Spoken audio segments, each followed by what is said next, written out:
संजय उवाच एवं मुक्त्वा ततो राजन् महायोगेश्वरो हरिः दर्शयामास पार्थाय परमं रूपम् ऐश्वरम्। संजय हरे कृष्णा। सबका हार्दिक स्वागत है फिर से। तो बड़े इंटरेस्टिंग श्लोक हैं, लेकिन इन श्लोकों पे प्रभुपाद जी के कोई लेक्चर्स नहीं मिले हमको, बट आचार्यों ने बड़ी अच्छी अच्छी चीज़ें, बड़ी सारी टीकाएं करी हैं, जिनको मैं यथाशक्ति यथामति प्रयास करूँगा डिस्कस करने का। आवाज़ अगर आ रही है तो स्पीकर नहीं लगाना है। आ रही है आवाज़ पीछे तक? सबको समझ आ रहा है?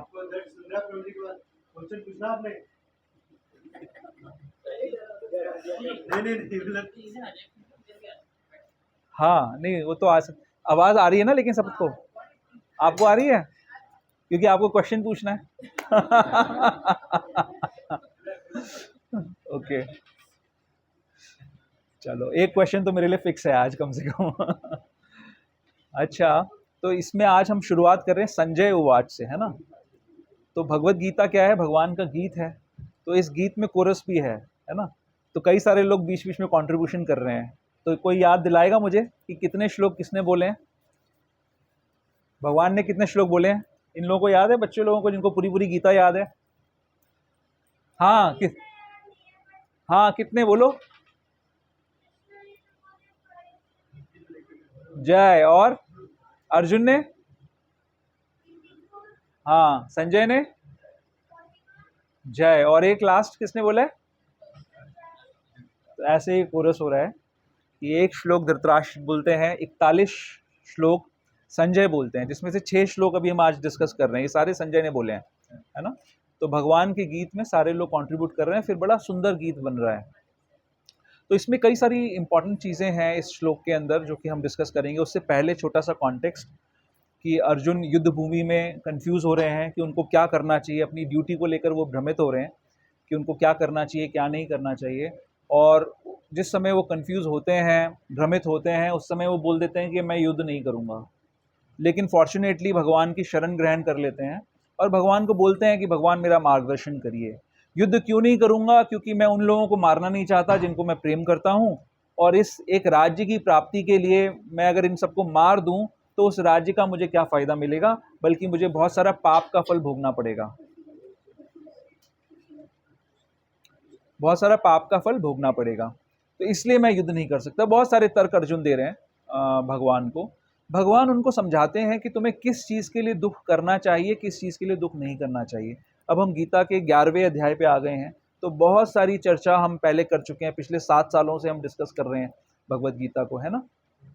तो 7 सालों में हमने बहुत सारी बातें डिस्कस करी हैं कि भगवान ने क्या क्या मोटिवेशंस अर्जुन को दिए। भगवान ने बोला कि तुम मूर्ख हो, जिन चीज़ों के लिए तुम दुख कर रहे हो वो दुख करने योग्य नहीं है। तुम अपने आप को बहुत ज्ञानी समझ रहे हो, लेकिन तुम ज्ञानी नहीं हो। तुम दुख कर रहे हो उन शरीरों के लिए जो कि मरने ही मरने हैं। उन शरीरों को कोई नहीं बचा सकता, लेकिन जो आत्मा है, जो कि रियल में उन व्यक्तियों की आइडेंटिटी है, वो कभी नहीं मरेगी। इसलिए वो दुख करने का कारण नहीं है उसमें। फिर तुम्हें क्यों कार्य करना चाहिए? कार्य इसलिए करना चाहिए, बुद्धि का इस्तेमाल करो और समझो कि तुम मेरा पार्ट हो, मेरा अंश हो। तो मेरे लिए कार्य करो, अपने लिए कार्य मत करो। काम करो, फल की इच्छा मत करो, बुद्धि योग करो। और ऐसा अगर बुद्धि योग करोगे तो तुम्हारे को हर प्रकार की सिद्धि मिल सकती है, तुम सिद्ध बन जाओगे। तो भगवान बहुत सारे कारण बताते हैं, अपना रिवील करते हैं कि वो हैं कौन, भगवान कहाँ से आए हैं, क्यों आते हैं संसार के अंदर, ये सारी बातें बताते हैं। और ऐसे करते करते हम लोग 10वें अध्याय में पहुंच जाते हैं, जहाँ पे भगवान समराइज करते हैं गीता के पूरे मैसेज को। भगवान बताते हैं कि सब कुछ मुझसे आता है, हर चीज़ का सोर्स उद्गम मैं हूँ। अगर मेरी शरणागति ले लोगे तो तुम सुखी हो जाओगे, तुम्हें बुद्धि मिलेगी, तुम्हारा अज्ञान खत्म हो जाएगा। और फिर बहुत सारे 82 तरीके की अपनी पावरफुल जो विभूतियां हैं उनका वर्णन करते हैं, भगवान अर्जुन को बताते हैं। और आप लास्ट में अर्जुन पूछते हैं कि भगवान दूसरों के कल्याण के लिए मुझे आपका विश्व रूप देखना है। तो अब भगवान जो है, हमने पिछले श्लोकों में पढ़ा कि भगवान विश्व रूप का दर्शन करा रहे हैं, और यहाँ पर संजय उसका डिस्क्रिप्शन कर रहे हैं। संजय क्या कह रहे हैं हे राजा, इस प्रकार कहकर महायोगेश्वर भगवान ने अर्जुन को अपना विश्वरूप दिखलाया। महायोगेश्वर, महायोगेश्वर का क्या मतलब है? महायोगी।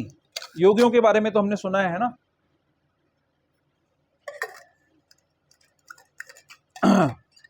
श्रील प्रभुपाद बताते हैं कि उनके एक्सपीरियंस में उन्होंने ऐसे योगियों का साक्षात्कार किया है कुंभ मेलों में या जगह जगह पर, जहाँ पर एक योगी जैसे 4 धामों में एक ही बार में एक ही समय में स्नान कर सकता है। वो एक जगह डुबकी लगाएगा एक धाम में, फिर दूसरे धाम में जाएगा, वहाँ पे प्रकट हो जाएगा, वहाँ डुबकी लगाएगा, तीसरे धाम में जाएगा और फिर चौथे धाम में जाएगा। इस प्रकार के योगियों का उन्होंने स्वयं साक्षात्कार किया है।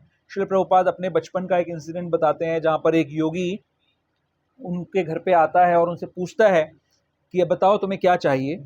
और वो अफ़गानिस्तान, वो कलकत्ते में बैठे हुए हैं, कोलकाता में बैठे हुए हैं, और वहाँ से वो अफ़गानिस्तान का अनार लाके इमीडिएटली उनको दे देते हैं। तो इस प्रकार के योगियों का एक्सपीरियंस हमने किया हुआ है। प्रभुपाद बोल रहे हैं हमने देखा है ऐसे बहुत सारे योगियों को। लेकिन कृष्ण कौन है? कृष्ण महायोगेश्वर हैं। और यहाँ पर जो बातें बताई जा रही हैं, जैसे जो श्लोक संख्या 10 और 11 में बताया जा रहा है कि अर्जुन क्या एक्सपीरियंस कर रहे हैं, तो इसको समझने के लिए थोड़ा सा हमें अलग अलग तरीके की शक्तियों को समझना पड़ेगा।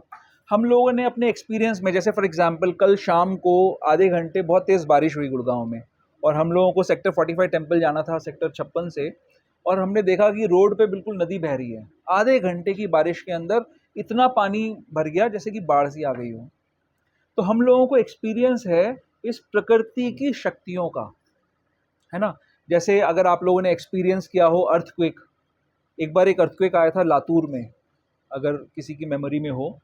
उस समय हम भी गुजरात में थे, मैं सूरत में था, और हमारा जो अपार्टमेंट था हम उसके 9th फ्लोर पे रहते थे, और उसके सामने एक शॉपिंग मॉल था जो पूरा ग्लास का बिल्डिंग था। तो उसमें उस समय जब वो अर्थक्वेक आया, हम लातूर में नहीं थे, सिर्फ सूरत में थे, और वहाँ पर हम अपनी अपार्टमेंट को ऐसे ऐसे बाकायदा हिलते हुए देख सकते थे। और उस समय हमें पूर्ण शरणागति का एहसास हुआ कि हमें पूर्ण भगवान की शरणागति लेनी चाहिए। मेरे एक को ब्रदर हैं, साड़ू हैं, वो उस समय लातूर में थे, और लिटरली उनके पैरों के बीच में से ज़मीन 2 हिस्सों में बँट गई। इतनी महान शक्ति, ये किसकी शक्ति है? ये प्रकृति की शक्ति है। या कोई बहुत बड़ी कोई बाढ़ आ जाती है। अभी हम लोग का एक फार्म था साउथ इंडिया में, चेन्नकेशव ग्राम करके, वो एक नदी के किनारे पे था। तो जैसे अभी इस मौसम में बारिशें आ रही हैं, तो कर्नाटक में है वो फार्म, और वहाँ पे बारिश आई तो पूरा का पूरा जो हमने कंस्ट्रक्शन करके फार्म बनाया था, पूरा का पूरा बह गया वो। ये शक्ति है ना। इस शक्ति का हम साक्षात्कार करते हैं बहुत तेज़। आप लोगों ने टीवी वगैरह पे देखा होगा, साइक्लोन्स आते हैं। वो मूवी बनी थी एक, ट्विस्टर थी, कौन सी थी जिसमें, हाँ ट्विस्टर थी, जो तूफान को लेकर मूवी थी। और बादल फट जाता है तो कैसे होता है, जैसे कैलाश धाम में, और कौन सा था, केदारनाथ में कितनी ज़बरदस्त बाढ़ आई। तो हम लोग, मैं कहना ये चाह रहा हूँ कि हमने इस भौतिक जगत की शक्तियों का एक्सपीरियंस थोड़ा थोड़ा किया है कि कितनी महान शक्ति है ना। उस शक्ति का कोई कंपैरिजन नहीं है, उसके सामने हम बिल्कुल विफल हो जाते हैं, हर चीज़ में विफल हो जाते हैं, हमारा कोई उसमें पावर काम नहीं आती है। तो यहाँ पर भगवान अपनी शक्तियों का वर्णन कर रहे हैं, अपनी शक्ति को दिखा रहे हैं। कौन दिखा रहे हैं? महायोगेश्वर हरि। योगीज के पास इतनी पावर हो सकती है कि वो यहाँ से हजारों किलोमीटर दूर बैठा हुआ कोई स्थान पे कोई चीज़ है, उसको लाके प्रकट कर दें। ये तो एक साधारण योगी कर सकता है। एक बड़ा फेमस साउथ में एक हुए थे जो अपने आप को भगवान कॉल कर रहे थे, और लोग उनको भगवान बोलने लग गए थे। वो थोड़ा सा सोना प्रकट कर देते थे अपने हाथों से, है ना, या धूल मिट्टी अपने हाथों से एशेस प्रकट कर देते थे, तो लोग उनको भगवान मानने लग गए। तो यहाँ बात हो रही है, हमें ये, मैं पॉइंट क्या समझाना चाह रहा हूँ कि हमें महायोगेश्वर और योगियों के बीच में भेद समझना चाहिए। हम लोग, क्या होता है, हम लोग जो भौतिक प्रकृति की जो शक्तियाँ हैं ना, हम उनसे बड़ा प्रभावित हो जाते हैं। हम सोचते हैं कि ये शक्ति सर्वोपरि है। लेकिन अर्जुन जो वहाँ पे दर्शन कर रहे हैं, वो महायोगेश्वर हरि की शक्ति का दर्शन कर रहे हैं। तो अर्जुन क्या देख रहा था उस समय? जैसे पिछली क्लासेस में हमने डिस्कस किया कि मान लीजिए हमारे शरीर के अंदर भी बहुत सारे और जीव होते हैं, छोटे छोटे कीड़े भी होते हैं, है ना, जर्म्स होते हैं। अगर वो जर्म, हमारे शरीर में रहने वाला जर्म, ये चाहे कि हम शरीर का, इस पूरे शरीर का जिसमें मैं हूँ, उसका दर्शन कर लूँ, उसके लिए संभव नहीं है ना। जब आप किसी के अंदर हैं तो आप उसके बाहर क्या है उसका दर्शन नहीं कर सकते हैं। भगवान ने कैसी शक्ति दी अर्जुन को? जैसे मान लीजिए आप लोग जब ब्लड टेस्ट कराने भेजते हैं तो ब्लड का सैंपल जब चेक किया जाता है तो क्या कौन सा इंस्ट्रूमेंट यूज किया जाता है? माइक्रोस्कोप, है ना। और जब आपको प्लैनेट्स देखने होते हैं तो आप किस चीज़ को यूज़ करते हो? माइक्रोस्कोप से देख सकते हो प्लैनेट्स को? क्या देखते हो? टेलीस्कोप से देखते हो। या दूर देखना है तो बाइनोकुलर्स, या मुझे आपको देखना है तो मुझे ये चश्मा लगाना पड़ेगा ना। There are different types of lenses. अगर मैं इस चश्मे से जर्म्स देखना चाहूँ तो नहीं देख सकता, अगर माइक्रोस्कोप से आपको देखना चाहूँ तो नहीं देख सकता, अगर बाइनोकुलर्स से मैं आपको देखना चाहूँ तो भी नहीं देख सकता। तो हमें हर समय अलग अलग लेंसेज की ज़रूरत पड़ती है हर चीज़ को देखने के लिए, अलग अलग देखने के लिए। भगवान ने कैसी दृष्टि प्रदान करी? भगवान ने, और भगवान की शक्ति जो है, भगवान के जो अवतार हैं व्यासदेव, उन्होंने संजय को कैसी शक्ति प्रदान करी कि वो अपनी इन्हीं सेल्फ आइज से, इन्हीं आंखों से सब कुछ देख सकते हैं। क्या चीज़ें देख सकते हैं? क्या देख रहा था उनको वहाँ पर? अर्जुन ने क्या देखा? जैसे ये जगन्नाथ जी की फ़ोटो लगी हुई है यहाँ पर, या जो भी बना हुआ है, आर्टिस्टिक एक चीज़ बनी हुई है, तो हम इसको देखें तो हम महसूस करते हैं जगन्नाथ जी हैं। और फिर मुझे कोई बोल सकता है कि देखिए आनंद गौरांग जी, आप ऐसा करिए कि आप इमेजिन करिए कि ये स्वयं आपके सामने जगन्नाथ, बलदेव, सुभद्रा प्रकट हो गए हैं। तो मैं हो सकता है अपनी आंखों में ऐसे मन में चिंतन करूं, तो वो भी एक तरीके का दर्शन है। तो अर्जुन क्या दर्शन कर रहे थे उस समय? अर्जुन क्या ऐसा दर्शन कर रहे थे? क्या क्या दर्शन कर रहे थे? इसमें मैं पढ़ के बताता हूं आपको। अर्जुन ने उस विश्व रूप में असंख्य मुख, असंख्य नेत्र तथा असंख्य आश्चर्यमय दृश्य देखे। यह रूप अनेक दैवी आभूषणों से अलंकृत था और अनेक दैवी हथियार उठाए हुए था। यह दैवी मालाएं तथा वस्त्र धारण किए था और उस पर अनेक दिव्य सुगंधियां लगी थी। सब कुछ आश्चर्यमय, तेजमय, असीम तथा सर्वत्र व्याप्त था। तो अर्जुन क्या ऐसी एक पिक्चर का दर्शन कर रहे थे भगवान के शरीर के अंदर? जैसे भाई अगर मैं यहाँ पर किसी तरीके से एक टीवी फिट कर लूँ तो आपको टीवी में दिखा सकता हूँ बहुत सारी चीज़ें। तो अर्जुन क्या दर्शन कर रहे थे? अर्जुन को भगवान ने ऐसी शक्ति प्रदान करी कि वो पूरा संसार का चलायमान दृश्य देख रहे थे। आप अगर कभी उसमें जाएं, अटलांटिक ओशन में जाएं या प्रशांत पैसिफिक ओशन में जाएं, तो वहाँ पर सागर की बहुत बड़ी बड़ी लहरें आपको मिलेंगी, है ना। समुद्र में जब आप होंगे, अगर आपने सी ट्रैवल कभी किया है, तो आप देख सकते हैं कि कितनी बड़ी बड़ी महान लहरें आती हैं और उनको देख के डर लगता है। या आप कभी कोई बहुत ऊंची बिल्डिंग पे, जैसे मैं एक बार मुझे मौका मिला एक 63rd फ्लोर पे या 57th फ्लोर पे, 64th फ्लोर पे मैं रुका हुआ था। तो वहाँ पर एक जगह पे, वहाँ पर हॉट एयर बैलून्स भी थे, लेकिन उनका जो बैलून्स की हाइट थी वो भी हमसे नीचे थी। मैं 64th फ्लोर पे था, तो वहाँ से नीचे देखने में बड़ा डर लगता था, है ना। या बहुत बड़ी बड़ी जब लहरें उठती हैं तो डर लगता है। तो अब आप देखिए कि एक्सपीरियंस जो डर का है हमको अलग अलग प्राप्त होता है। अगर आप समुद्र में गए, बड़ी लहर देखी तो आपको डर लगेगा, अगर आप इतनी ऊंचाई पे गए तो आपको डर लगेगा। अर्जुन क्या देख रहे थे? अर्जुन उसी भगवान के शरीर में उसी समय, एक ही समय में बड़े बड़े महान सागर देख रहे थे। कौन से सागर देख रहे थे? सिर्फ इस पृथ्वी पे जो सागर हैं वो देख रहे थे क्या?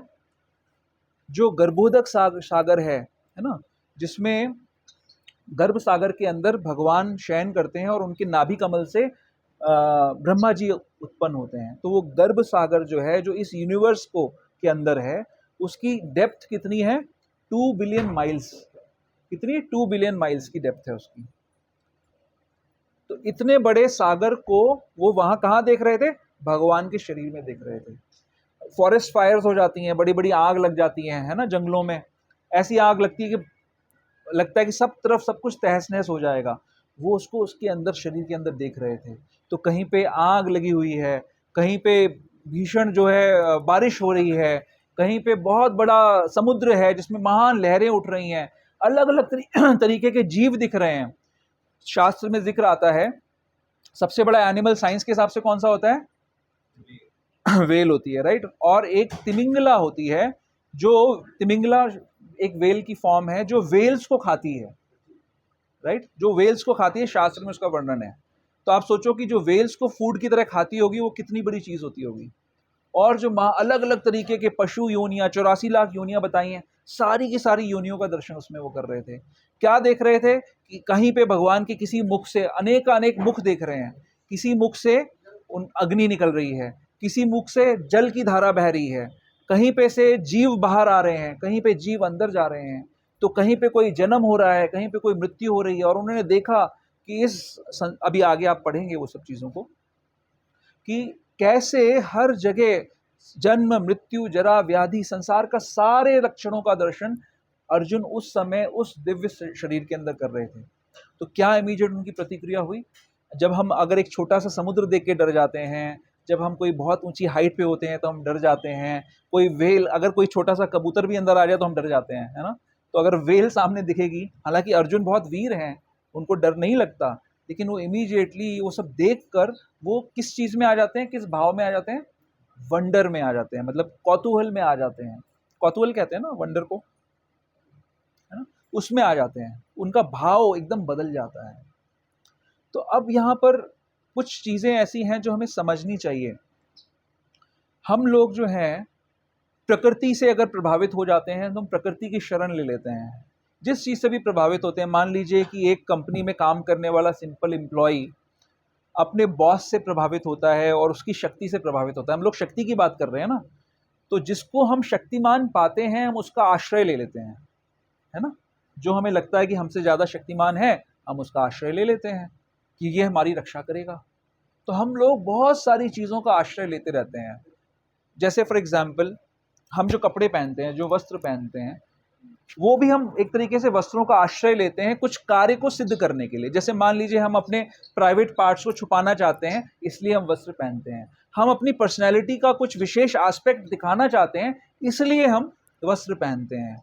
हम अपने कंफर्ट के लिए, अगर हमें कंफर्टेबल होना है, मान लीजिए इस गर्मी के मौसम में अगर हमने ये सिंपल क्लोथ्स पहने हुए हैं, सूती कपड़े पहने हुए हैं, तो हम कंफर्टेबल रहेंगे। तो कंफर्ट के लिए हमें आश्रय लेना पड़ता है वस्त्रों का। तो इसी प्रकार हम हर समय, हमारी जो टेंडेंसी है, हम लोग जीव है ना, हमारी जो टेंडेंसी है वो ये है कि हम कभी ना कभी किसी ना किसी का हर समय आश्रय लेते रहते हैं। हम अपने वस्त्रों का आश्रय ले रहे हैं। देखने के लिए मैंने इस चश्मे का आश्रय ले रखा है। जब बच्चा छोटा होता है, जन्मता है, तो उस समय उसकी माँ का आश्रय होता है। बिना माँ के आश्रय के कुछ नहीं हो सकता। हम अपने धन का आश्रय लेते हैं, हम अपनी प्रॉपर्टी का आश्रय लेते हैं, हम बहुत सारे आश्रय लेते रहते हैं। और उन आश्रयों से हम कोशिश करते हैं, एक्सपेक्ट करते हैं कि हमें सुख की प्राप्ति होगी। ये आश्रय हमारी रक्षा करेंगे और हमें सुख की प्राप्ति हो जाएगी उन आश्रयों से। भगवान जब विश्व रूप दिखा रहे हैं तो क्या दिखाना चाहते हैं, क्या बताना चाहते हैं?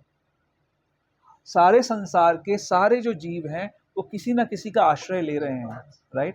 और वो क्या समझ रहे हैं कि ये आश्रय बहुत बढ़िया है मेरा, ये जो मेरे पास जितना धन है, ये आश्रय बहुत अच्छा है, इससे मैं बच जाऊंगा। मेरा जो परिवार है, मेरी जो पत्नी है, मेरे जो बच्चे हैं, मेरे जो माता पिता हैं, ये मेरी रक्षा कर लेंगे। ये जो सरकार है, ये मेरी रक्षा कर लेगी। हम इस प्रकार से अलग अलग जगह आश्रय ढूंढते रहते हैं। यहाँ पर भगवान ये बताना चाह रहे हैं, ये जब विश्व रूप दिखाते हैं और अपनी शक्ति का प्रदर्शन कर रहे हैं, तो वो ये दिखा रहे हैं कि इस संसार का कोई भी आश्रय आपको सेटिस्फैक्शन नहीं दे सकता, आपको पूर्णतः शांति प्रदान नहीं कर सकता, आपकी रक्षा नहीं कर सकता। तो आपको आश्रय किसका लेना पड़ेगा? किसका लेना पड़ेगा आश्रय?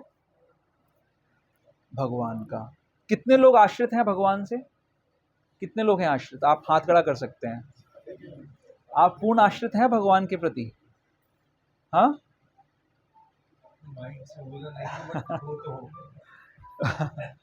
प्रभुपाद जी एग्जाम्पल एक बताते हैं कि जब दूसरा विश्व युद्ध चल रहा था, कलकत्ता की बात है, तो उस समय जापानीज ने अटैक किया। तो कलकत्ता के ऊपर उन्होंने बॉम्ब गिराए। प्रभुपाद प्रसाद ले रहे थे, तो सबने बोला चलो बॉम्ब शेल्टर में भागो, जल्दी से भागो, जल्दी से भागो। तो क्या किया प्रभुपाद ने? प्रभुपाद ने बोला जी मैं प्रसाद ले रहा हूँ, वो स्वयं कृष्ण है, और ये जो बॉम्ब भी हैं ये भी कृष्ण का ही स्वरूप है, तो मैं पहले प्रसाद दूंगा, उसके बाद मैं कहीं जाऊंगा। मैं आप लोगों से नहीं कह रहा हूं कि आप ऐसा करिए। आपको अगर ऐसा सिचुएशन भगवान न करे आ जाए तो आप भाग जाइएगा बॉम्ब शेल्टर में। लेकिन प्रभुपाद जो है, ये शेल्टर की मैं बता रहा हूं कि जो पूर्ण शरणागत है वो कैसा व्यक्ति है, वो पूर्ण शरणागत है। हम कहते हैं कि हम शेल्टर्ड हैं, लेकिन आप खुद आत्मावलोकन करिए कि जब भगवान की जब जब दुर्भाग्यवश हमारे जीवन में थोड़ा सा भी कोई कष्ट आता है, तो सबसे पहले कौन छूटता है हमसे? सबसे पहले भगवान को हम साइड में रखते हैं, सबसे पहले अपनी माला को साइड में रखते हैं, भजन को साइड में रख देते हैं, टाइम नहीं है जी अभी, भगवान तो बुरा थोड़ी मानेंगे, वो तो हमारे हैं, उनको मनाने की कोई ज़रूरत नहीं है, उनको सबसे पहले हम साइड में करते हैं। होता है कि नहीं होता है? मैं गलत बोल रहा हूँ? हम सबसे पहले आश्रय छोड़ते हैं उस व्यक्ति का जो कि अकेला एक व्यक्ति है जो हमें आश्रय दे सकता है, हम उसका आश्रय छोड़ के चल देते हैं, कहीं ना कहीं निकल जाते हैं। तो हमें ये समझना है। पर तो अब प्रश्न ये आता है कि ऑल्दो आप लोग कह रहे हैं कि आप लोग आश्रित हैं भगवान के प्रति, और मैं चैलेंज कर रहा हूं आपको कि आप आश्रित नहीं हैं, तो क्यों नहीं है आश्रित? क्या कारण है? क्यों नहीं है हम आश्रित? हम आश्रित क्यों नहीं हो पाते हैं? हाँ, देहात्म बुद्धि। हाँ, हम लोग अभी कन्विंस्ड नहीं हैं। हाँ जी मतलब क्या? हाँ जी, हम अपने कर्म पे विश्वास करते हैं, हमें लगता है कि हम अगर सही करेंगे अच्छा होगा, अच्छा करेंगे अच्छा होगा हमारे साथ में। यही कहना चाह रही हैं आप? हाँ जी। हम्म, हाँ, तो जैसे आपको नदी से जाना हो इस पार से उस पार, तो आप पूरा का पूरा आप नाव पे बैठेंगे या आधा बैठेंगे? हाँ जी, हाँ हाँ हाँ हाँ, नीचे हाँ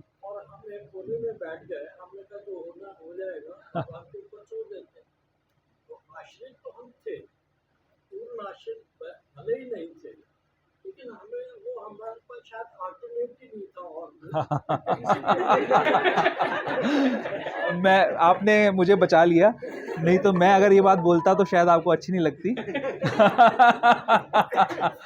क्योंकि आपके पास चारा नहीं था उस समय, क्योंकि आप चाहते तो भी आप शायद नहीं जा पाते, तो आपने बोला अब जो होगा देखा जाएगा। हाँ, अब जो होगा देखा जाएगा, है ना? तो हमने आश्रय ले लिया, ये भी बहुत बड़ी बात है प्रभु। सौभाग्य है आपका कि आप भगवान को जानते हैं, इसलिए आपने इतना भी सोच लिया। जब मैं अपना एग्जाम्पल जो बता रहा था, 9th फ्लोर पे जब हम थे, तो हमारी माँ ने बोला कि भाई ठाकुर जी को बस हम लोग सोच रहे थे कि अब कुछ भी हो सकता है, क्योंकि वाकई में ऐसी परिस्थिति थी। तो उन्होंने अपने ठाकुर जी को उठाया जो हमारे घर पे अभी सेवित हैं, और वो उन्होंने बोला कि बस ये हमारे पास हैं, अब हम इनको लेके खड़े, हम ना तो नीचे जा सकते हैं, लिफ्ट में भी जा नहीं सकते, सीढ़ी में नहीं जा सकते, अब जो ठाकुर जी हमारे पास हैं, जो होगा देखा जाएगा। उस समय हरे कृष्णा, आप लोग प्लीज अपने आप को, कुछ क्वेश्चन है प्रभु आपका? वसुदेव प्रभु,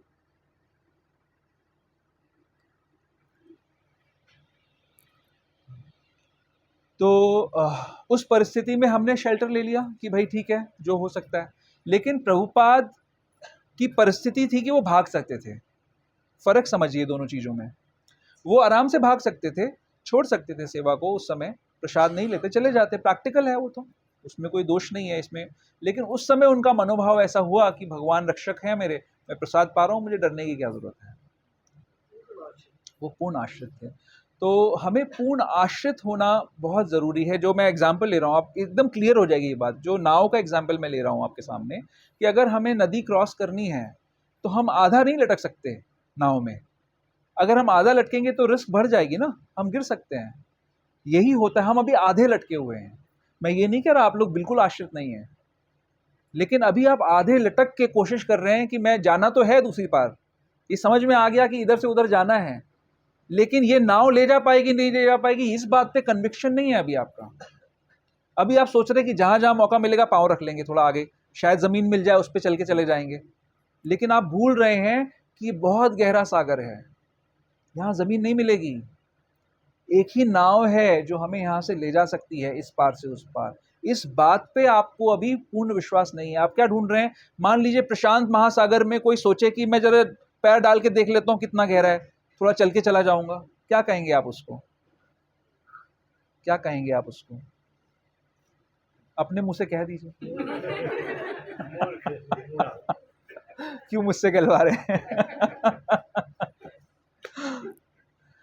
है ना? तो ये पूर्ण आश्रित हम नहीं हैं, ये हमारी बीमारी है। क्यों नहीं है पूर्ण आश्रित? क्योंकि पूरा हमें विश्वास नहीं है। अब भगवान और क्या करेंगे बताओ? विश्व रूप दिखा रहे हैं, गीता में लिख दिया, भगवान ने अपने गीत में गा दिया कि मैं ये विश्व रूप दिखा रहा हूं, अर्जुन ने प्रमाणित कर दिया। अर्जुन तो वहां थे, संजय ने प्रमाणित कर दिया, है ना। संजय तो न्यूट्रल पार्टी हैं, वो क्यों झूठ बोलेंगे भाई? सोच के देखिए आप लोग। अर्जुन तो चलो भाई, दो दोस्त हैं, आपस में बैठे हुए हैं, वो आपस में फिक्स कर सकते हैं, मैच फिक्सिंग हो गई जी, है ना। मैं एक बॉल डालूंगा तो आउट हो जाइए, बस हो गया काम, मैं जीता माना जाऊंगा। मैच फिक्सिंग नहीं हो रही है। अर्जुन और कृष्ण वहां पर, अर्जुन तो बोल रहे हैं कि चलो जी आप, मैंने तो विश्व रूप देख रहा हूं आपका, बट संजय बोल रहे हैं यहाँ पर तो, और धृतराष्ट्र को बता रहे हैं। तो कोई मैच फिक्सिंग का कोई केस नहीं है यहाँ पर। आपको प्रमाण मिल रहा है कि भगवान ने विश्व रूप दिखाया और उसमें ऐसी शक्तियां दिखाई जो कि इस संसार की शक्तियों से बहुत बड़ी बड़ी शक्तियां हैं। तो अगर आप भगवान का आश्रय लेंगे तो आप सोच सकते हैं यहाँ से, इस संसार से दूसरी पार हमें जाने का मौका है हमारे लिए।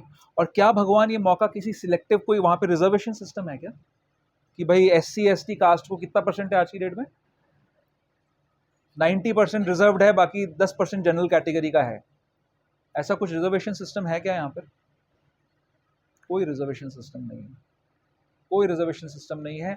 आपने आश्रित होना है, आश्रय लेना है। आप सबने कहा कि आप लोग आश्रित हैं, मुझे एग्जाम्पल्स बताइए कि आप कैसे आश्रित हैं।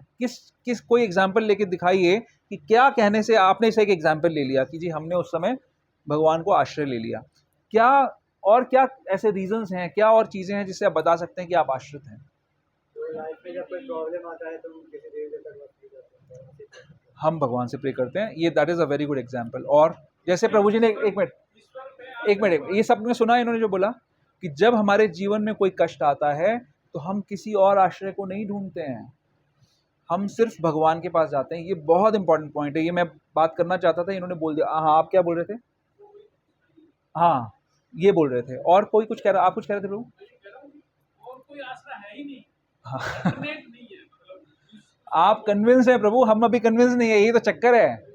भगवान के सिवा कोई आसरा है ही नहीं। आप मैं कुछ नहीं कर सकता, करना उसको है, मुझे तो होना है, मुझे तो कर्म करने दाता तो वही है। तो इसको प्रैक्टिकल हम क्या, हमारे कौन से एक्शन से हम बताएंगे कि हमें पता हम आश्रित हैं? एक्शंस बताइए मुझे आप लोग। मैंने आपकी बात मान ली, मुझे एक्शंस बताइए कि रोजमर्रा के जीवन से आप बताइए। जैसे इन्होंने बताया कि हमारे जीवन में कष्ट तो सबके जीवन में आते हैं, तो जब कष्ट आते हैं तो हम क्या आप किसी देवी देवता के पास उस समय जाते हैं? अभी आप स्वयं कृष्ण के अलावा किसी और का भजन कर रहे हैं, किसी और के पास जाके पूजा कर रहे हैं? अगर उसका आंसर है, मैं आपसे जवाब नहीं मांग रहा हूं, अगर कर रहे हैं तो आप पूर्ण आश्रित नहीं है उस दृष्टि से। आप इस बात पे मुझे चैलेंज कर सकते हैं, लेकिन आप बताइए। जैसे मान लीजिए जो माँ का बच्चा है, जो गोदी का बच्चा है, वो पूर्ण आश्रित होता है ना माँ पे, उसको और कुछ शेल्टर नहीं चाहिए, उसको माँ चाहिए बस, वो कहीं नहीं जाता। और उसकी माँ कोई सर्वशक्तिमान तो है नहीं, बट फिर भी वो सिर्फ अपनी माँ के प्रति आश्रित है। ये एग्जाम्पल हमारे लिए होना चाहिए कि हमें उतना पूर्ण विश्वास होना चाहिए कि हमें कहीं और जाने की आवश्यकता नहीं है। अगर हमारे को किसी परिस्थिति में भगवान डाल रहे हैं, उस परिस्थिति से 50 लोग आते हैं, 50 कारण बताते हैं, 50 सॉल्यूशंस बताते हैं, आप ये कर लीजिए, आप वो कर लीजिए, इससे आपकी प्रॉब्लम सॉल्व हो जाएगी। लेकिन जो भक्त आश्रित है वो क्या बोलता है कि मेरे तो ठाकुर जी भगवान देखेंगे, मुझे क्या मेरे लिए करना है, मैं उनका भजन कर रहा हूँ।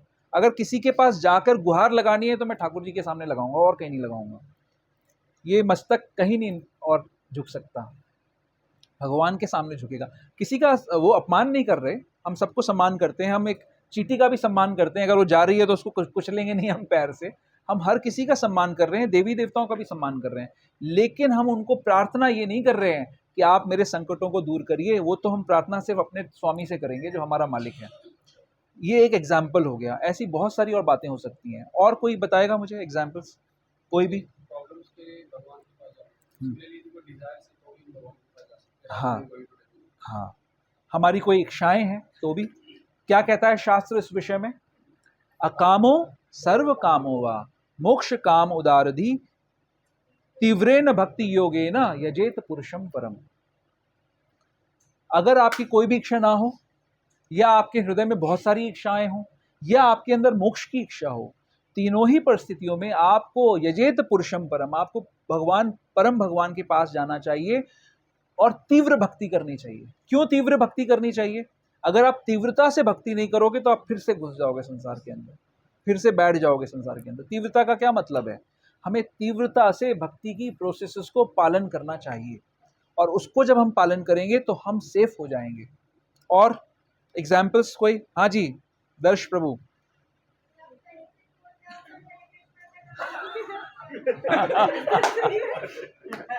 हाँ, ये पूर्ण शरणागति है। जब कहीं से कूदना होता है तो भगवान का नाम लेके कूद जाते हैं।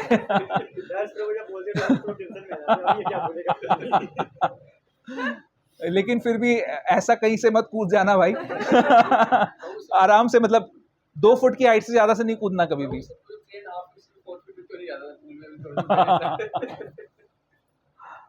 गुड।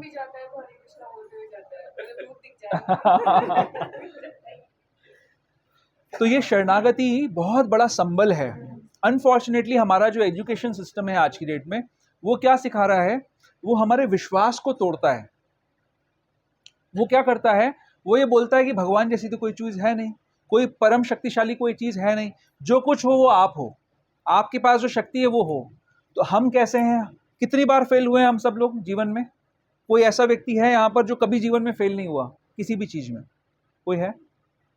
वैसे तो हर एक्शन के बाद जिसमें हम फेलियर होते हैं, लास्ट वर्ड हमारा यही होता है कि हम हैव डन आवर एफर्ट्स। हाँ, बाकी भगवान के ऊपर है। तो हम आश्रित तो है, हर चीज के लिए आश्रित। हाँ हाँ, मैंने तो कर दिया, बाकी भगवान की तरफ से। डॉक्टर्स भी बोलते हैं, एस्ट्रोलॉजर्स भी बोलते हैं। एस्ट्रोलॉजर्स बोलते हैं कि हमारे हिसाब से ये चीज़ें, इस तरीके का इंटरप्रिटेशन है आपका हाथ देख के, लेकिन इसके आगे हरी इच्छा, भगवान की इच्छा पे निर्भर करता है ना प्रभु। एस्ट्रोलॉजर, आप तो एस्ट्रोलॉजर हैं, आप जानते हैं इस चीज़ को। सक्सेस भी हुई है तो ईश्वर की कृपा, हाँ अदरवाइज तो एस्ट्रोलॉजी है। हाँ, क्या पॉइंट था? मैं बीच में कुछ डाइवर्ट हो गया अभी। एग्जाम्पल देना था पूर्ण। हाँ, एजुकेशन सिस्टम, मैं बात कर रहा था एजुकेशन सिस्टम की। तो हमारा आज का एजुकेशन सिस्टम हमारे विश्वास को तोड़ता है, और इसी कारण से आप पाएंगे कि संसार में सुसाइड रेट बढ़ गया। अब कोई साइकोलॉजिस्ट से आप जाके अगर बात करेंगे तो कभी लिंक नहीं कर सकता इन चीज़ों को, उसको समझ ही नहीं आएगा। वो तो बोल रहा है कि बस डिससेटिस्फैक्शन बढ़ गया संसार के अंदर, इसलिए लोग सुसाइड कर रहे हैं, डिज़ायर्स बढ़ गई हैं। लेकिन एक्चुअली उनके पास कोई ऐसा प्लेटफॉर्म नहीं है जिसको पकड़ कर हमें सहारा मिल जाए। जब हम सभी लोग को फेल होना है, हम हुए हैं, यही मैं बता रहा था। बात ये थी कि हम सब फेल होते हैं, है ना। हम सभी लोगों को हार का सामना करना पड़ा है जीवन में कभी ना कभी। तो जब हमें हार मिलती है तो उस समय अगर हमारा ये इंप्रेशन है कि मैं ही सर्वशक्तिमान हूँ और मेरे अलावा कोई दूसरी शक्ति नहीं है और मेरा हित करने वाला सिर्फ मैं ही हूँ, उसके अलावा मेरा कोई हित नहीं कर सकता, तो आदमी को लगता है कि बस अब तो मुझे खत्म हो जाना चाहिए, क्योंकि कोई ऑप्शन नहीं है। लेकिन जो शरणागत हैं, जो आश्रित हैं, उन लोगों को पता है कि अगर भगवान की इच्छा से जो फेलियर भी मिला है वो भगवान की इच्छा से मिला है, इसमें भी भगवान का कोई फ्यूचर में कोई प्लान होगा हमारे लिए। तो उनको संबल रहता है, शक्ति रहती है। इससे मैं कुछ सीखूंगा। जैसे प्रभु जी कह रहे हैं कि हम आश्रित तो रहते हैं, हम सोचते हैं कि भगवान की इच्छा, मैंने प्रयास किया, सफलता नहीं मिली मेरे को, मैंने प्रयास तो किया। तो इसीलिए ये आश्रय इसके अंदर बहुत इंपॉर्टेंट चीज़ है, क्योंकि इस दिव्य रूप का जब भगवान वर्णन कर रहे हैं, जब अर्जुन और संजय इसका अनुमोदन कर रहे हैं, ये मत भूलिए कि अर्जुन ने ये रिक्वेस्ट की ही क्यों थी। उसके पीछे कारण ही ये था कि आगे आने वाले फ्यूचर में कभी कोई अपने आप को भगवान क्लेम करेगा, उस समय उसके सामने प्रमाण रहेगा कि चलो विश्व रूप दिखाओ। अभी मैं एक लेक्चर सुन रहा था इसी टॉपिक पे एक सन्यासी का, तो उन्होंने बड़ा अच्छा एग्जाम्पल बताया। उन्होंने बोला कि उनको एक पार्क के अंदर एक मायावादी मिल गया। वो आके उनको बोला कि मैं भगवान हूँ।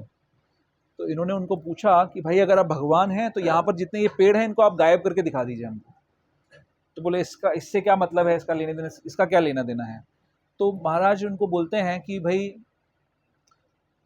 इसका मतलब आप, मेरी अंडरस्टैंडिंग जो भगवान की है वो ये है कि वो सर्वशक्तिमान है, वो कुछ भी कर सकता है। तो अगर आप अपने आप को क्लेम कर रहे हैं कि आप भगवान हैं, तो आप ये छोटा सा कार्य भी नहीं कर सकते क्या? तो आपकी क्या अंडरस्टैंडिंग है भगवान की? क्या आप ये समझते हैं कि भगवान आपके जैसा व्यक्ति है जिसने जीवन भर सिर्फ हार देखी है और उसके जीवन में कोई शक्ति नहीं है, कोई आनंद नहीं है? क्या आप ऐसा समझते हैं भगवान को? तो उसके पास उसका कोई जवाब नहीं था, निरुत्तर हो गया वो व्यक्ति। तो यही प्रमाण है, शास्त्र के अंदर ये दिया गया है कि कोई भी व्यक्ति अगर अपने आप को भगवान क्लेम करता है तो उसके पास आश्रय देने की शक्ति होनी चाहिए। आश्रय कौन दे सकता है? गुरु महाराज हमारे एग्जाम्पल लेते हैं, कई बार वो बताते हैं लेक्चर्स में, आप लोगों ने सुना होगा जो गुरु महाराज को सुनते हैं, कि एक बार एक फ्लाइट में जा रहे थे तो बहुत टर्बुलेंस हुई, और इतनी ज़्यादा टर्बुलेंस हुई कि प्लेन जो है ऐसा लग रहा था कि क्रैश कर जाएगा। तो वो जैसे 3 सीटें होती हैं, तो एक उनके बगल वाली सीट पे एक बुजुर्ग व्यक्ति बैठे हुए थे और उसकी और इधर साइड में उसकी पत्नी बैठी हुई थी, बुजुर्ग थे दोनों। तो पत्नी ने अपने पति का हाथ कस के पकड़ लिया, मेरी रक्षा करो, बचाओ मुझे। बोले चिंता मत करो, सब ठीक रहेगा।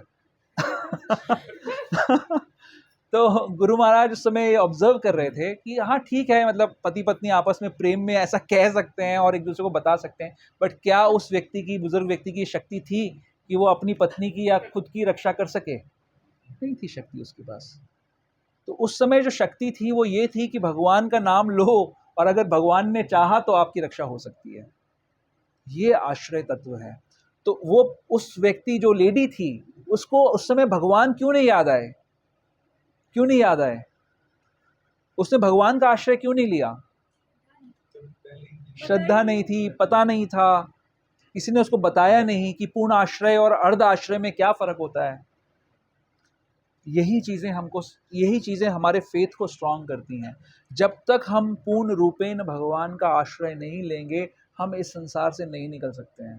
क्योंकि जिन चीजों का आप आश्रय लोगे, आपको भगवान टेस्ट कराएंगे कि ठीक है, इस आश्रय को टेस्ट करके देख लो, इस आश्रय को टेस्ट करके देख लो। 84 लाख शरीरों का आश्रय हम ले चुके हैं। किस लिए आश्रय लेते हैं 84 लाख शरीरों का? क्योंकि हम 84 लाख तरीके से भोगना चाहते हैं और हर बार हमको लगता है कि अगली बार मुझे अच्छा भोग मिल जाएगा। तो भगवान बोलते हैं ठीक है, ट्राई करो। जब तुम सेटिस्फाई हो जाओ, जब तुम्हारे अंदर मन तुम्हारा भर जाए इन सारे भोगों को भोगने का, तब तुम मेरी तरफ अगर अग्रसर होगे तो मेरे द्वार खुले हुए हैं, आ जाओ। भगवान कभी किसी से जबरदस्ती नहीं कर रहे हैं, कभी किसी को नहीं कहते कि तुम्हें मेरा नाम लेना चाहिए। जबरदस्ती नहीं है, एडवाइस कर रहे हैं, बता रहे हैं कि कलयुग के अंदर बहुत आसान है भगवान को प्राप्त करना। इस समय भी अगर आप ये वाला मेथड भी नहीं यूज कर पाए, तो सतयुग में क्या आप हजारों साल तपस्या कर पाओगे? क्या त्रेता में आप बड़े बड़े यज्ञ कर पाओगे? आज हमारी जेब से एक अठन्नी भी नहीं निकलती है भगवान के लिए, तो बड़े बड़े यज्ञ करने के लिए तो बड़ी बड़े संपत्ति लग जाती है, बड़े बड़े दान करने पड़ते हैं उसके अंदर। कहाँ से करोगे आप? अर्चना करने के लिए हमारे पास आज की डेट में नहाने का टाइम नहीं है, कहाँ से आप 24 घंटे अर्चना करोगे भगवान की? ये सब नहीं है ना हमारे पास। बताइए, आज की डेट में जो ऑफिस में काम करने वाले लोग हैं, वो भागते भागते तो अपना नाश्ता करते हैं, हफ्ते में एक दिन नहाते हैं कि आज चलो संडे, आज नहाएंगे चलो। हाँ, ये हालत है आज की डेट में, ऐसी स्थिति बन गई है क्योंकि टाइम नहीं है उनके पास। ऐसा उन्हें लगता है उनके पास टाइम नहीं है, टाइम तो है, ऐसा उन्हें लगता है टाइम नहीं है।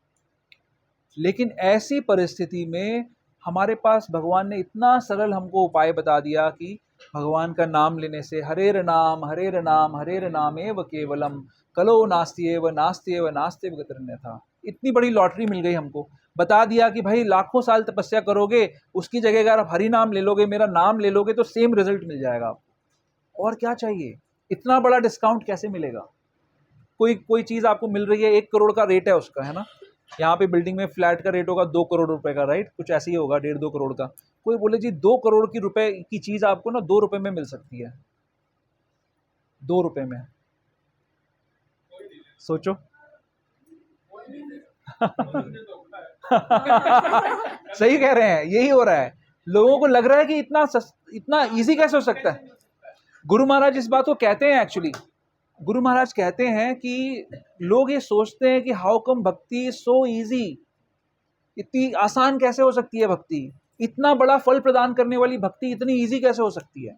लोगों को ये डाउट होता है, इसीलिए उनको कन्विक्शन नहीं है, इसी के लिए उनको विश्वास नहीं है इस प्रोसेस पे कि ये हमें तारण कर देगी। ये बहुत सस्ते में हमें मिल रही है, आसानी से हम इसको पार कर सकते हैं, संसार से निकल सकते हैं अगर हम ध्यान से इस प्रोसेस को अपना लें। क्या करना है, क्या प्रोसेस है? बहुत सिंपल प्रोसेस है। 16 माला का जप करना है, 2 घंटे लगेंगे। 24 घंटे में से मात्र 2 घंटे लगेंगे, जो आपके मन, बुद्धि, अहंकार, शरीर, आत्मा सबको प्रफुल्लित कर देंगे, सबको आनंद प्रदान करेंगे। सिर्फ 2 घंटे माला करनी है। 4 नियमों का पालन करना है, यानी जो गलत चीज़ें हैं उनसे दूर रहना है। क्या नियम है? कोई भी मांसाहार नहीं करना है, कोई भी आपको शराब इंटॉक्सिकेशन नहीं करना, चाय कॉफ़ी नहीं पीनी है, कोई प्रकार का जुआ नहीं करना है, कोई असत संग नहीं करना है, मतलब अवैध स्त्री पुरुष संबंध नहीं करना है।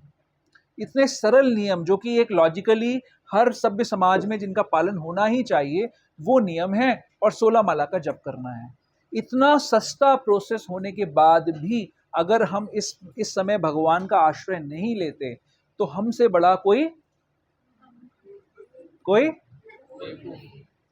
मूर्ख नहीं है, कोई मूर्ख नहीं है हमसे बड़ा कोई। तो हमें इस आश्रय को लेना है, स्वीकार करना है। भगवान बड़ा प्रयत्न कर रहे हैं, भगवान कह रहे हैं कि मैं बार बार आ रहा हूं संसार में। क्यों आ रहा हूं? धर्म की स्थापना करने के लिए आ रहा हूं। धर्म की स्थापना किसके लिए करनी है? ताकि जो लोग भगवान के उन्मुख होना चाहें उनको धर्म का मार्ग मिल जाए। जो विधर्मी हैं, जो भोगना चाहते हैं, उनको थोड़ी धर्म की आवश्यकता है। जो लोग भगवान के, आप लोग सब लोग सुकृतिवान हैं, आपके अंदर सुकृति है, आप अच्छे कार्य करना चाहते हैं, आपके अंदर एक पायटी का भाव है, आप ही के लिए भगवान आके इस धर्म की स्थापना कर रहे हैं। धर्म संस्थापनार्थाय, भगवान हमारे लिए आ रहे हैं धर्म की स्थापना करने के लिए। ऐसा नहीं है कि सिर्फ अर्जुन के लिए आए थे, अर्जुन हमारा रिप्रेजेंटेशन कर रहे हैं, हमारे लिए भगवान आ रहे हैं। तो आप सोचिए कि हमारे जैसे नगण्य, एकदम मिनिस्क्यूल, इतने घटिया लोगों के लिए, मतलब मेरे जैसे घटिया लोगों के लिए भगवान आ रहे हैं। सोचिए क्या है हमारी स्टैंडिंग भगवान के सामने। तो भगवान इतने महान हैं, इतना बड़ा जो विश्व रूप दिखा रहे हैं, ऐसे भगवान हमारे लिए संसार में आ रहे हैं और धर्म की स्थापना कर रहे हैं। तो यहां पर श्लोक पे फिर से आते हैं।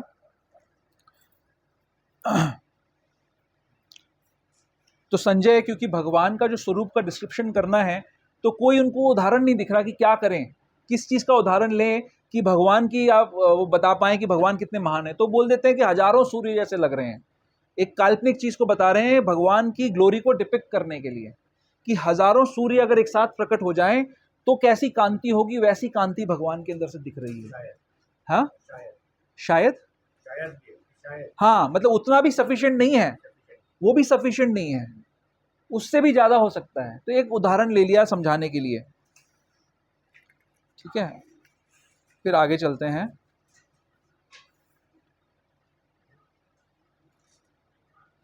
तो भगवान, एक और चीज है इसमें, एक और बात की गई है कि भगवान के अनेक नेत्र हैं, है ना।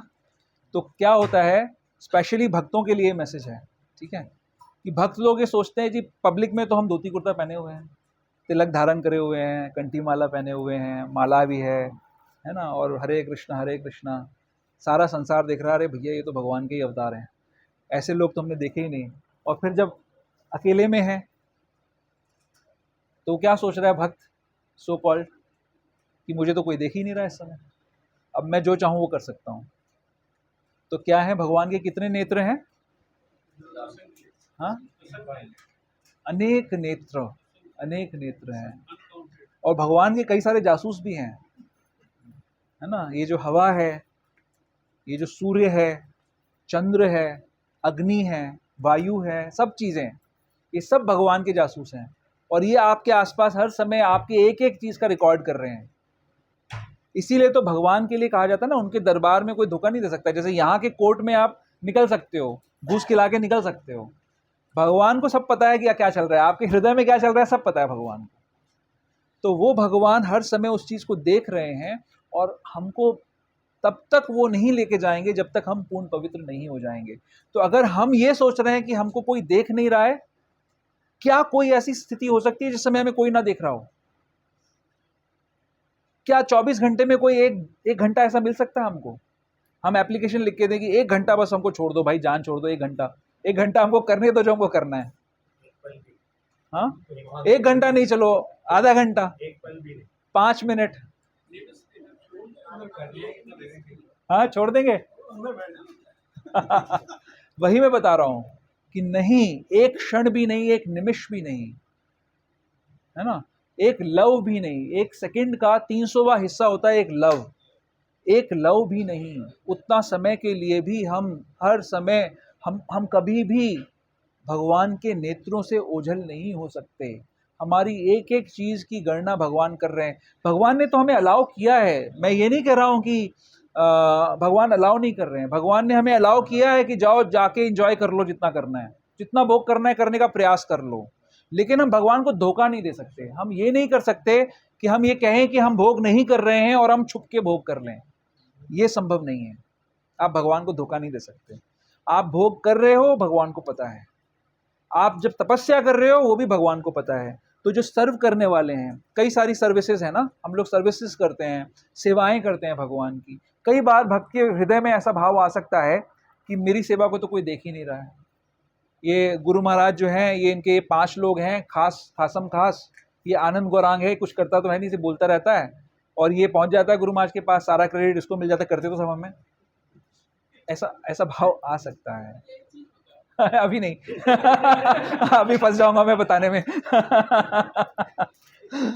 अभी मेरी पूरी बात करने दीजिए तो ऐसा किसी के हृदय में ऐसा भाव आ सकता है कि भाई हमारी सेवा, हम इतनी सेवा कर रहे हैं, तो हमारे अंदर डिमोटिवेशन आ सकता है कि मेरी सेवा को तो कोई देख ही नहीं रहा, गुरु माँ ने तो आज तक मुझे कभी कहा भी नहीं है कि आप इतना अच्छा कर रहे हो। तो क्या नहीं देख रहा कोई? हम अगर एक लव के लिए भी हमारी सेवा, हमको कोई, हम ओझल नहीं होते हैं, तो क्या हमारी सेवा कोई देख रहा है कि नहीं देख रहा है? देख रहा है। भगवान के रिकॉर्ड में सब रजिस्टर हो रहा है। और कौन है भगवान, कहाँ रहते हैं, गुरु महाराज को कैसे पता लगेगा? कैसे पता लगेगा? हमारे हृदय में परमात्मा है, वही परमात्मा गुरु महाराज के हृदय में है, वही परमात्मा बताएंगे कि इस व्यक्ति ने ये सेवा करी थी। तो किसी भक्त को डरने की जरूरत नहीं है।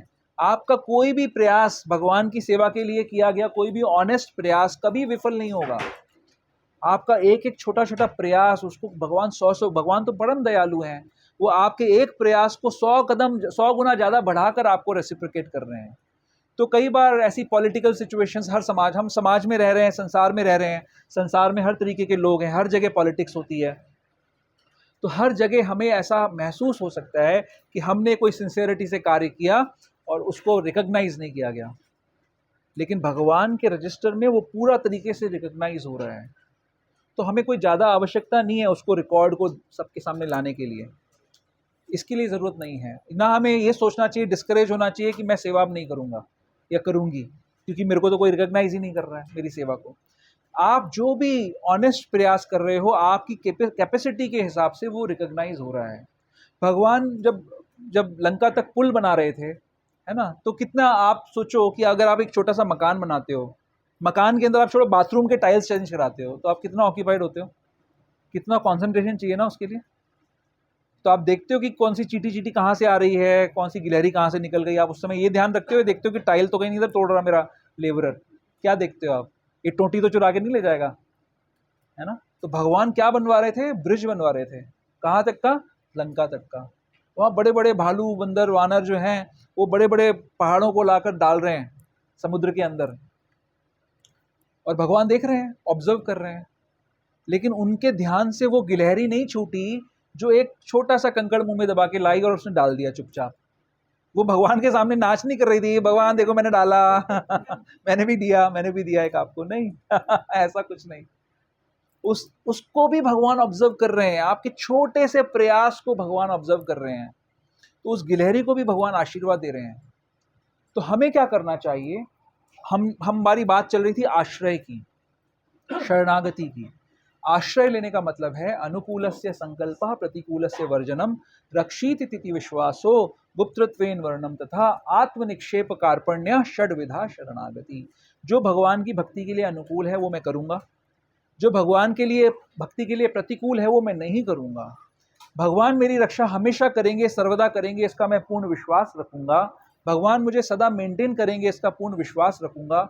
जो कुछ मेरे पास है वो मैं भगवान की सेवा में अर्पित करूँगा, और मैं अपना ये दैन्यता का भाव हृदय में रखूँगा कि भगवान जो मेरे लिए कर रहे हैं वो उचित है, वो सर्वोपरि है, बढ़िया है। ये शरणागति है। तो ये शरणागति हम ये सोच के नहीं लेंगे दूसरों को दिखाने के लिए, हम ऑनेस्टली उसका प्रयास करेंगे, भले कोई दूसरा देख रहा है या नहीं देख रहा है, क्योंकि हमें ये विश्वास होना चाहिए कि भगवान देख रहे हैं। भगवान हमारी हर चीज़ को एक्नॉलेज करेंगे, हर चीज़ को वो रेसिप्रोकेट करेंगे। तो यथाशक्ति अपनी शक्ति का अंकन करिए। अगर हनुमान जी कंकड़ डालेंगे तो भगवान पीट देंगे उनको उठा के, उनको पहाड़ ही डालने पड़ेंगे। लेकिन गिलहरी अगर पहाड़ डालने का प्रयास करेगी तो दब के मर जाएगी। तो हमें, अगर हम गिलहरी हैं तो हमें ये पता होना चाहिए, अगर हमारे पास हनुमान जी की शक्ति है तो हमें वो भी पता होनी चाहिए, और जैसी हमारे पास शक्ति है उस शक्ति के अनुसार हमें सेवा करनी होगी। अगर कोई व्यक्ति हृदय में ये सोच रहा है, जैसे आपने कहानी सुनी है, अभी हुआ था ऐसा, आपने कहानी सुनी होगी कि एक बार एक राजा ने बोला कि शिव जी का अभिषेक करना है, तो सब लोग अपने घरों से जितनी जिसके पास कैपेसिटी है उतना दूध लेके आएंगे और भगवान का बहुत बड़ा शिव जी का अभिषेक होगा। तो सबने सोचा कि इतना बड़ा गांव है, सबके पास बहुत सारा दूध है, तो अगर मैं दूध ना ले जाऊं तो क्या फर्क पड़ेगा। तो अब सबने ये सोच लिया उस दिन कि मेरे को ले जाने की क्या जरूरत है। तो सब लोग जो है अपने घरों से बड़े बड़े सुंदर सुंदर बहुत बड़े बड़े मटके बनवाए उन्होंने, और मटकों को ढक दिया। उसमें क्या है किसी को नहीं दिख रहा। वहाँ पर एक हौदिया थी, शिवलिंग के चारों तरफ एक बना दिया गया कमरा कि उसके अंदर जाके उड़ेल दो जो भी कुछ है। तो उसको उड़ेला गया, सबने अपना अपना उड़ेल दिया और सबने लगा कि भैया हम तो इतना सारा, किसी ने 2 टन, किसी ने 3 टन, जितना भी डाला अंदर। लेकिन जब उसको देखा गया झांक के तो उसमें क्या था, सिर्फ पानी था, क्योंकि हर कोई सिर्फ पानी लाया था। लेकिन एक गरीब बच्चा था जिसने राजा की ये मुनादी सुनी और उसने बोला कि ठीक है मैं भी। तो उसकी माँ ने थोड़ा सा दूध उसी के लिए रख रखा था, वो थोड़ा सा दूध एक गिलेसिया के अंदर वो लेके गया और उसने वो दूध डाल दिया। तो पूरा कमरा वो दूध से भर गया भगवान की कृपा से। तो इस कहानी से क्या हम शिक्षा पाते हैं कि भगवान सर्वशक्तिमान है, वो अपनी शक्ति को ट्रांसफॉर्म कर सकते हैं।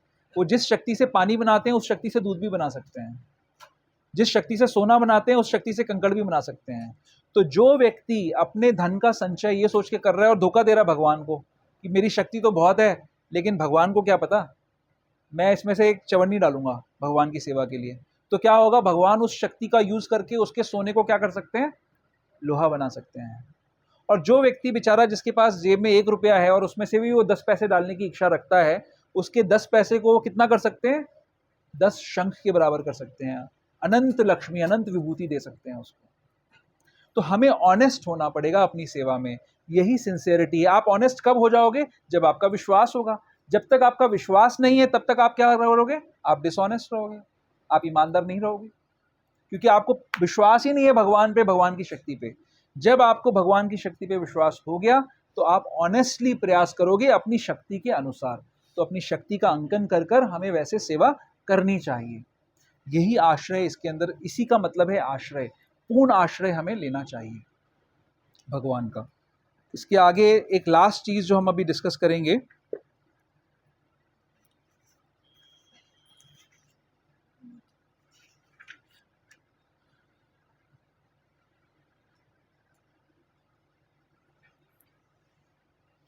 यहां पर भगवान लास्ट श्लोक में 14वें नंबर श्लोक में अर्जुन के साथ जो संबंध है भगवान का उसकी चर्चा कर रहे हैं। वो बता रहे हैं कि जैसे ही भगवान का दर्शन उन्होंने विश्व रूप में किया वैसे ही उनका संबंध ट्रांसफॉर्म हो गया। एक बार दिव्य दर्शन हुआ नहीं कि कृष्ण तथा अर्जुन के पारस्परिक संबंध तुरंत बदल गए, तुरंत बदल गए। क्या बदल गए, भगवान के साथ में स्वाभाविक संबंध क्या है अर्जुन का, मैत्री का संबंध है। तो शास्त्र में 12 संबंधों की इसमें बात करी जा रही है। 5 जो है प्रमुख संबंध हैं और 7 संबंध गौड़ संबंध है, यानी सेकेंडरी संबंध माने जाते हैं। उसमें से एक है ये कौतूहल, वंडर। तो जैसे ही अर्जुन ने भगवान का ये विश्व रूप देखा तो उनका जो संबंध स्वाभाविक मैत्री का संबंध था, जहां पर वो एक दूसरे को एक समान समझ रहे थे, वो समानता का संबंध एक थोड़े क्षणों के लिए दूर हो गया और उनको एकदम कौतूहल हुआ। और उससे उनके शरीर में ये अष्ट सात्विक विकार उत्पन्न होने लग गए। जैसे उसमें लिखा हुआ है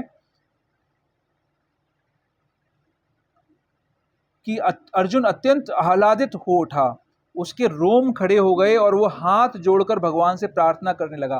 तो अष्ट सात्विक विकार होते हैं, हम आगे समय जब होगा तब उसकी चर्चा करेंगे, जिसमें से एक है कि हमारे शरीर के जो रोम होते हैं, बाल होते हैं, खड़े हो गए कौतूहल से। ऐसा होता है ना जब एकदम कोई एक्सट्रीम सिचुएशन आती है, तो ऐसा हमारे साथ हो जाता है। तो अर्जुन को उस समय वो भाव उनके हृदय में वो प्रकट हो गया, तो उनका संबंध बदल गया। तो भगवान एक ऐसे सर्वशक्तिमान व्यक्ति हैं जो अपने आप को अवेलेबल करा रहे हैं हमारे साथ अलग अलग संबंधों में व्यवहार करने के लिए, राइट। वो इतने दयालु हैं, जैसा हम उनके साथ व्यवहार करना चाहें वैसे वो संबंध में प्रकट हो जाते हैं हमारे सामने। तो ये जो 5 संबंध हैं और जो 7 सेकेंडरी संबंध हैं, इनकी भी हम कभी समय रहते चर्चा करेंगे। इसके अलावा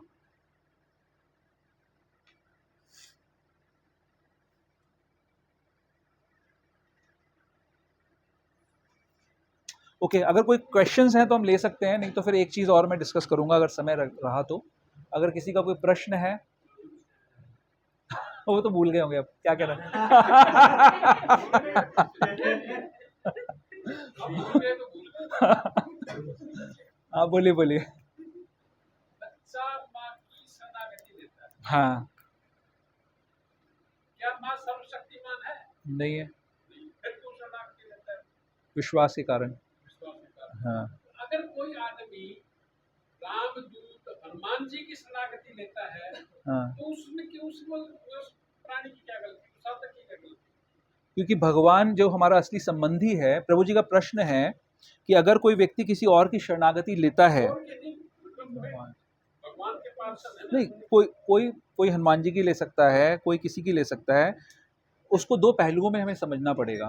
हनुमान जी की शरणागति अगर हम भगवान के दास के रूप में ले रहे हैं कि मैं इनका सेवक हूँ, जैसे हम लोग क्या कहते हैं, हम अपने आप को रूपानुगव कहते हैं या प्रभुपाद अनुगा कहते हैं, है ना, कि हम रूप गोस्वामी के फॉलोअर्स हैं, उनको हम असिस्ट करेंगे। जो हम लेक्चर शुरू करने से पहले प्रार्थना करते हैं उसमें हम ये प्रार्थना करते हैं कि श्री चैतन्य मनोभीष्टम स्थापितम येन भूतले, जो रूप गोस्वामी जो है वो चैतन्य महाप्रभु के मनोभीष्ट को, उनकी इच्छा को पूरे ब्रह्मांड में स्थापित करने का प्रयास कर रहे हैं, उसमें हम सहयोग करना चाहते हैं, उसमें हम उनकी सेवा करना चाहते हैं।